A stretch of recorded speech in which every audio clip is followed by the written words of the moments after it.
ঝিনাইদহে আত্মহত্যা প্রতিরোধে সচেতনতামূলক সাইকেল র্যালি। সুলতানুল এনামের তথ্যচিত্রে দেখুন বিস্তারিত।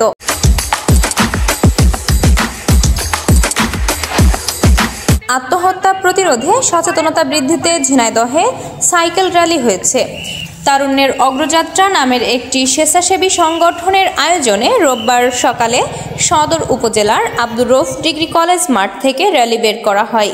র্যালিটি সদর উপজেলার সাধুহাটি ইউনিয়নের বিভিন্ন শিক্ষা প্রতিষ্ঠান সফর করে চুয়াডাঙ্গা ঝিনাইদহ মহাসড়ক প্রদক্ষিণ শেষে মোহাম্মদপুর সরকারি প্রাথমিক বিদ্যালয়ে গিয়ে শেষ হয়। পরে সংক্ষিপ্ত সমাবেশে ঝিনাইদহ প্রেস ক্লাবের সাবেক সভাপতি আলাউদ্দিন আজাদ, সাধুহাটি ইউনিয়ন পরিষদের সচিব রমজান আলী, তারুণ্যের অগ্রযাত্রা সংগঠনের প্রধান উপদেষ্টা সাকিব মোহাম্মদ আল হাসান সহ অন্যান্যরা বক্তব্য রাখেন। কর্মসূচিতে সাধুহাটি ইউনিয়নের বিভিন্ন শিক্ষা প্রতিষ্ঠানের 100 শিক্ষার্থী অংশগ্রহণ করেন। শাম্মী আক্তার, সবুজ বাংলা টিভি, ঝিনাইদহ।